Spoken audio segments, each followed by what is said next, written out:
గారు లైన్ లో ఉండండి ఒక్క నిమిషం. శ్యామ్ గారు, సో ఒకటి క్లియర్, ఇప్పుడు మీరు నా షోలో ఒకటి చెప్పారు ఏంటంటే మార్వాడి గో బ్యాక్ కాదు, వాళ్ళని వెళ్ళిపోవాలని మేము కోరుకోవట్లేదు, వాళ్ళ ఉద్యోగాల్లో వాళ్ళు స్థాపించిన సంస్థల్లో మాకు స్థానికులకు అవకాశాలు ఇవ్వాలి, అంతే కదా? సార్ చెప్పినట్టు నాకు సార్ అంటే విహెచ్పి సార్ పేరు ఉండే మన విశ్వ హిందూ పరిషత్. సరే, సిస్టర్ గారు అంటే నాకు గౌరవం ఉన్నది, ఆయన మాట అంటే నాకు విలువ ఉన్నది, ఆయన డిబేట్లు నేను చూస్తూ ఉంటాను. మేమేమంటున్నాంటే సార్, ప్రతి వాళ్ళు ఇప్పుడు మన ఇల్లు ముఖ్యమా ఊరు ముఖ్యమా అంటే ఇల్లే ముఖ్యం అంటాం. మన ఊరు ముఖ్యమా మండలం ముఖ్యమా అంటే మన ఊరే ముఖ్యం అంటాం. మండలం ముఖ్యమా జిల్లా ముఖ్యమా అంటే మన మండలమే ముఖ్యం అంటాం. జిల్లా ముఖ్యమా రాష్ట్రం ముఖ్యమా అంటే రాష్ట్రమే ముఖ్యం అంటాం. రాష్ట్రం ముఖ్యమా దేశం ముఖ్యం అంటే రాష్ట్రం ముఖ్యం అంటాం.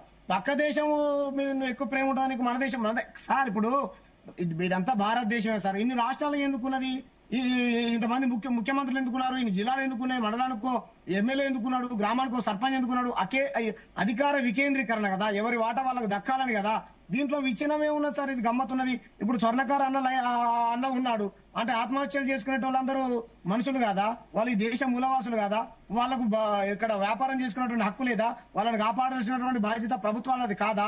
రోడ్లు ఎక్కుతున్నటువంటి కులాలందరూ ఏ దేశములు సార్? ఏం మాట్లాడతారు సార్? ఈ దేశములే కదా, ఈ దేశం మూలవాసులే కదా. ఈ రోజు గ్రామీణ ప్రాంతాలలో కూడా వాళ్ళు వచ్చినందుకు మాకు బాధలేదు సార్. వాళ్ళు చెప్తా ఉన్నారు కదా, ఎప్పుడు వచ్చారు ఇక్కడే ఉన్నారని. ఎవరు బొమ్మంటున్నారండి? ఎవరు బొమ్మంటలేదు. మేము ఒక్కటే డిమాండ్ చేస్తా ఉన్నాం, మీ కల్చర్ ని మీరు గౌరవించుకోండి, మా కల్చర్ ని రెస్పెక్ట్ చేయండి, మీ వ్యాపారాలు మీరు చేసుకోండి, మా దగ్గర ఉన్నటువంటి స్థానికస్తులకు 80% ఉద్యోగ ఉపాధి అవకాశాలు కల్పించండి. నేను ఇంతకుముందు కూడా ఒక RSS మేధావితోని పెద్ద ఆయన పేరు చెప్పదలుచుకుంటే ఆయనతో 2 గంటలు మాట్లాడా. ఎస్, ఆ సార్ చెప్పినట్టు ఇప్పుడు ఎవరైనా తీవ్రవాదులైనా ఇంకా ఎవరు చెప్తున్నారు ఆతంకవాదులు ఎవరున్నా సరే ప్రభుత్వాలు పట్టుకోవాలి. అంటే ఒక ప్రభుత్వాన్ని బదనాం చేయాలని చూడొద్దు సార్. బీజేపీ పాలిత రాష్ట్రాలలో ఉన్నారా, ఓన్లీ కాంగ్రెస్ పాలిత రాష్ట్రాలలో ఉన్నారా? వినండి సార్, ఒకవేళ ఉంటే మొత్తానికి ముడిపెట్టి నేను పిన్ పాయింట్ కి వస్తున్నాను.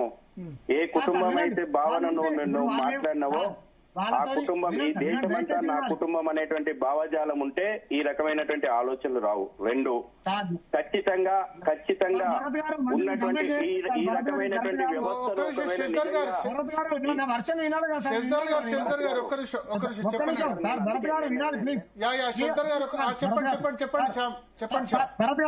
ఇప్పుడు వాళ్ళని పట్టుకుంటా అంటే నేనేం హోంమంత్రిని కాదు. ఇప్పుడు ఉద్యమాలు చేసే వాళ్ళు ఏమి అధికారంలో లేరు, వాళ్ళు కేంద్రంలో లేరు, సెంట్రల్ మినిస్టర్ ఉన్నాడు, ఇక్కడ రాష్ట్ర ప్రభుత్వం సహకరించాలి, రమ్మనండి.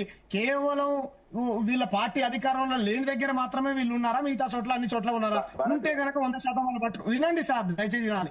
పట్టుకోవాలి. మేము కూడా సంపూర్ణమైనటువంటి మద్దతు తెలియజేస్తాం. వాళ్ళని పట్టుకుంటే కనుక మీ అందరికి ఎవరెవరైతే పట్టుకున్నారో ప్రభుత్వానికి శాలువా కప్పి మేమే 4-5 కొబ్బరికాయలు కొట్టి దండం పెడతాం. పట్టుకుంటే మంచిదే కదా సార్. దేశ ఐక్యంగా ఉండాలని కదా మేము కూడా కోరుకునేది. మేము వాదించేది వాదన ఏంటి? మా కులాలన్నీ రోడ్లు ఎక్కుతా ఉన్నాయి, ఆత్మహత్యలు చేసుకుంటా ఉన్నారు, ఉపాధి లేకుండా పోతా ఉన్నాయి. గ్రామాన ఈ అందరినీ రాణిస్తే మనదేమైనా ధర్మసత్రమా సార్? నువ్వు రావద్దని కూడా అంటలే. 2014 తర్వాత వచ్చినటువంటి వలసలు ఏవైతున్నాయో అవి విపరీతంగా పెరిగిపోతా ఉన్నాయి. ఈ రోజు గ్రామాలలో రోడ్లు లేనటువంటి గ్రామాలు ఉన్నాయి, కానీ మార్వాడి దుకాణం లేనటువంటి గ్రామం లేదని సోషల్ మీడియాలో అనేక రకాల పోస్టులు చూస్తా ఉన్నాం. ఎందుకు ఈ ఉద్యమానికి బలం వచ్చిందంటే నేను చెప్తున్నా, ఆ ప్యానల్ లో ఉన్నటువంటి నేను అడుగుతా, మన వాళ్ళు దుబాయ్ బొంబాయి అక్కడికి పోయినప్పుడు మార్వాడి వాళ్ళు వచ్చి ఇక్కడ ఒక బిజినెస్ యాంకర్ గారు, ఇప్పుడు శ్యామ్ గారిది సమస్య ఏమున్నది? అది స్టేట్ గవర్నమెంట్ తోని మాట్లాడుకొని ఏదైనా పరిష్కారం తీయాలి. ఆ గవర్నమెంట్ సమస్యకి ఆయన మార్వాడితో సమస్య అడిగితే మార్వాడి కూడా శ్యామ్ లెక్కనే ఉన్నారు. మార్వాడి కూడా తెలంగాణ బిడ్డనే ఉన్నారు. మార్వాడి ఏం పరిష్కారం చేస్తారు దీనికి? వాళ్ళు స్టేట్ గవర్నమెంట్ కి అడగాలి, సెంట్రల్ గవర్నమెంట్ కి అడగాలి. వాళ్ళు గవర్నమెంట్ ఏజెన్సీస్ తోని వాళ్ళ బాధలకి చెప్పాలి.